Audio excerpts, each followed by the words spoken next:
story. Rule का सौदा। आर्यन जैसे ही कमरे से बाहर निकलने लगा, उसे महसूस हुआ कि उसका शरीर भारी हो रहा है। उसे लगा जैसे उसकी हड्डियां अंदर ही अंदर टूट रही हैं।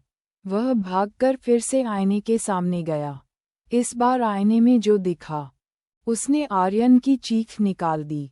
आईने में आर्यन का चेहरा सफ़ेद पड़ चुका था और उसकी आंखें गायब थीं।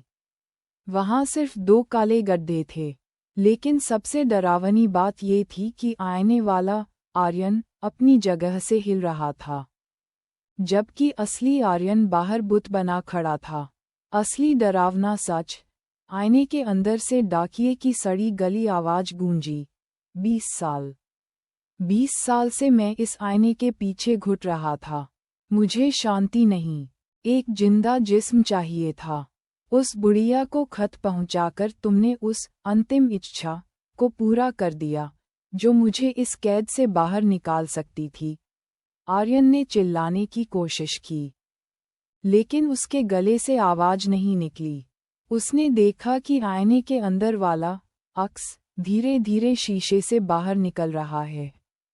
वह बिल्कुल आर्यन जैसा दिख रहा था, वही कपड़े, वही चेहरा, वही मुस्कान। बाहर निकले, आर्यन ने असली आर्यन के कान में झुककर धीरे से कहा, अब तुम इस आईने के अंदर जाओ। अगले 20 साल तक इंतजार करना। शायद कोई और बेवकूफ़ तुम्हारी मदद करने आ जाए।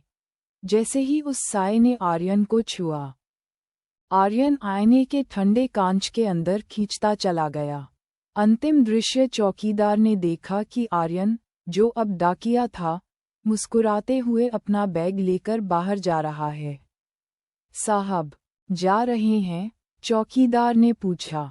आर्यन ने मुड़कर देखा, उसकी आंखों में एक अजीब सी पीली चमक थी। उसने बस इतना कहा, हाँ, बहुत समय बाद घर जा रहा हूँ। कमरा नंबर 104 अब खाली था। लेकिन अगर आप आईने के करीब जाकर गौर से देखें, तो कांच के पीछे एक धुंधला हाथ दिखाई देता है जो पागलों की तरह शीशा पीट रहा है। और कमरे की दीवार पर खून से एक नई लाइन लिखी मिलती है, अगला नंबर तुम्हारा है।